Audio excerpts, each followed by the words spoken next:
This channel does not promote any violent, harmful, or illegal activities. All content provided by this channel is meant for an educational purpose only. বাহ, এবার হয়েছে স্বাদ। হ্যাঁ, অপূর্ব স্বাদ। MDH এর চাঙ্কি চাট মশলা, জীবনে আসল স্বাদ জাগলো। আসল মশলা yes MDH।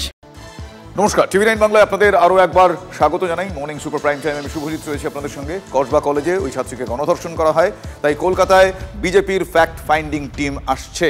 দিল্লি থেকে বিজেপির তথ্য অনুসন্ধানকারী দল কলকাতায় এসে গিয়েছে।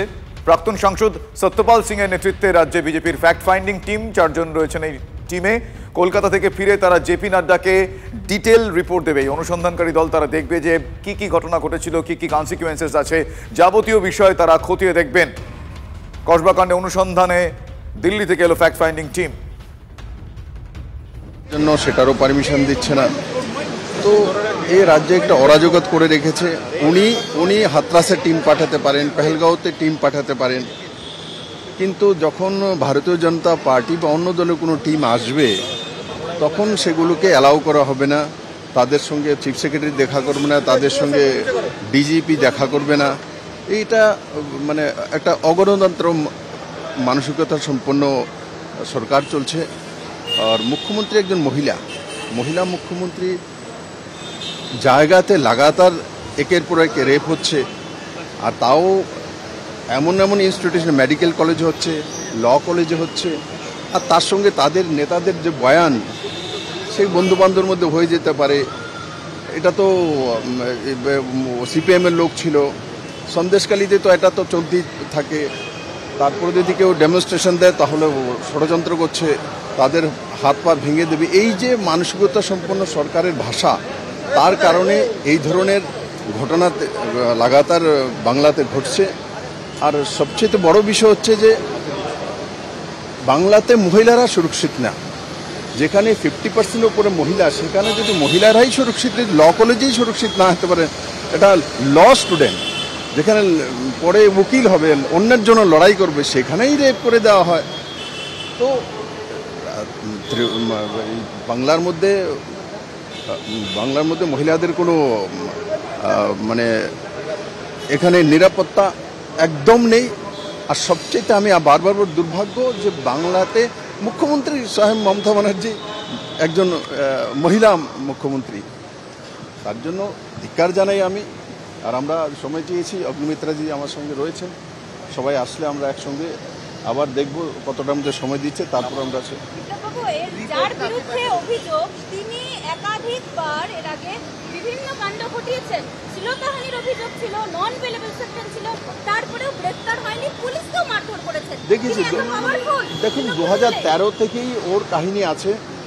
ওর পশ্চিমবাংলা সরকারের তৃণমূল কংগ্রেসের সমস্ত নেতাগুলির সঙ্গে ওর ছবি প্রমাণিত করে। আর সে তৃণমূলের ছাত্র সংসদের সম্পাদক। তো স্বাভাবিকভাবে যারা ঘটনা ঘটিয়েছে সমস্তগুলোই ডাইরেক্টলি তৃণমূলের সঙ্গে যুক্ত আছে, এবং এরা পেশাদারি রেপিস্ট আগেও প্রমাণিত হয়েছে। যেটা আপনি বললেন, আমাদের কাছে খবর রয়েছে। তো তৃণমূল করবে বলে তাদেরকে মাফ করে দেওয়া হবে।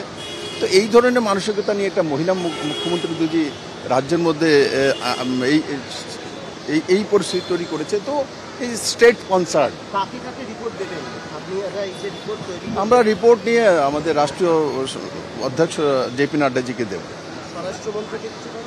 নিশ্চিত ওনাকেও যাবে। তৃণমূলের তরফ থেকে বলা হচ্ছে যে ইলেকশন যেহেতু সামনে, আপনারা ভোট পারপাসে এটাকে বারবার করে ব্যবহার করতে চাইছেন। এর আগে আরজি করকেও আপনারা ইলেকশন পারপাস এনক্যাশ করতে চেয়েছিলেন। শাসক দলকে কিছু বলতে চান? তো মমতা ব্যানার্জি যে আন্দোলন করেছিল গিয়ে ইয়েতে কোন জায়গায় করেছিল, সিঙ্গুরে, তো ইলেকশনের জন্য করেছিল। উনি তো বলেছেন কৃষকের জন্য করেছে।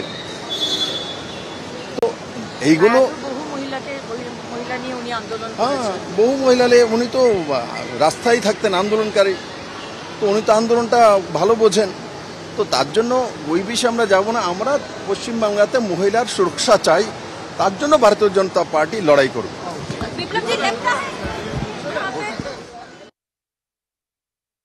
वहाँ कॉलेज के अंदर किस प्रकार का सिक्योरिटी का इंतजाम था, किस प्रकार से बाहर के लोग एक्सेस कंट्रोल नहीं था, किसी गार्ड के रूप में ले जाकर के इस प्रकार का दुष्कर्म किया जाता है, इससे बड़ी दुर्भाग्य की बात और क्या हो सकती है।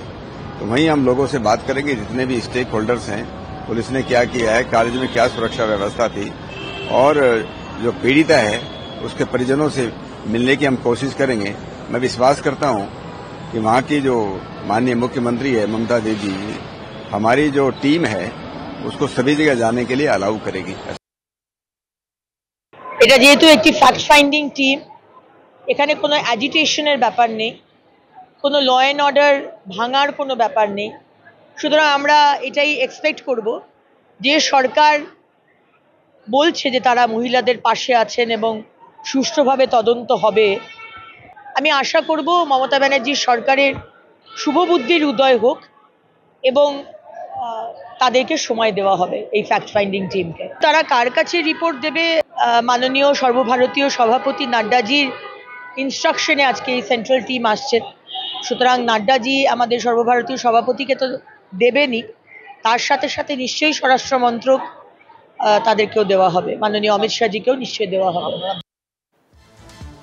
ইতিমধ্যে সেই ফ্যাক্ট ফাইন্ডিং টিম, সেই তথ্য অনুসন্ধানকারী দল তারা চলে এসেছেন, তাদের সদস্যরা চলে এসেছেন। বিপ্লবদেব কিছুক্ষণ আগেই সে বিষয়ে কথা বলছিলেন। কিন্তু বিজেপি শাসিত রাজ্যে ফ্যাক্ট খুঁজতে কেন টিম যায় না, এ প্রশ্ন করছেন আবার শাসক দলের অন্যতম সদস্য চন্দ্রিমা ভট্টাচার্য। কি বলছেন তিনি, শুনুন। খুব ভালো ফ্যাক্ট ফাইন্ডিং টিম আসছে, এটা এখানেই আসতে পারে, বাংলায় আসতে পারে, কিন্তু উড়িষ্যায় 10 দিনে 5টা এই ধরনের নির্যাতনের মামলা, কই সেখানে তো ফ্যাক্ট খুঁজতে কেউ যান না। সরকারের পক্ষ থেকে শিল্ড করছি না, বরঞ্চ এখানে একটা ছবি আমার কাছে রয়েছে যে যেখানে বিজেপির মহিলা মোর্চা আম্বেদকর নগরের প্রেসিডেন্ট ট্রিঙ্কল সিং, তিনি পায়ে পড়ছেন, কার পায়ে পড়ছেন?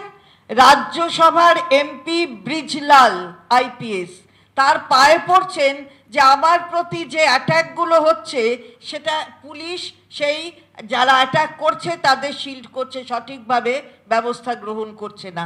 আমার এখানে কিন্তু সেটা হয় না। অন্যদিকে আবারও সন্দেশখালী খবরের শিরোনামে এসেছে, তার কারণ সেখানে এক কিশোরীকে লাগাতার ধর্ষণ করা হয়েছে। অভিযোগ এমনটাই, নির্যাতিতার বান্ধবীর বাবার বিরুদ্ধে অভিযোগ দায়ের। নির্যাতিতার বান্ধবী, তার বাবা এই ঘটনাটি ঘটিয়েছে বলে অভিযোগ দায়ের। অভিযুক্ত আইএসএফ সমর্থক জানা যাচ্ছে, এখন সে ফেরার, পলাতক। গতকালও কিশোরীর ওপর নির্যাতন করে ওই অভিযুক্ত।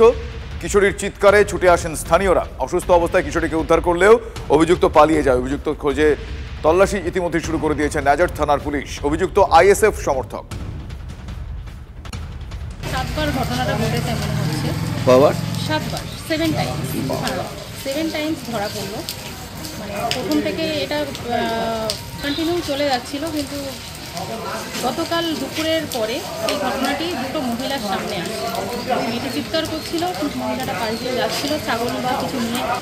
তারপরে প্রশাসনের দ্বারস্থ হয় তারা। সব রকম সহযোগিতা করা হচ্ছে আমাদের দলের শীর্ষ নেতৃত্বদের, আমিও জানিয়েছি যাতে সুবিচার পায়। কি কোনো রাজনৈতিক দলের সঙ্গে যুক্ত? রাজনৈতিকভাবে তো কোনো দল করতে দেখেনি, আইএসএফ সমর্থক এটুকু জানি। MDH চানা মশলা, এখন ছোলা হোক বা বরবটি দানা, সাদা চানা হোক বা কালো, সব রান্নাই হবে অসাধারণ। MDH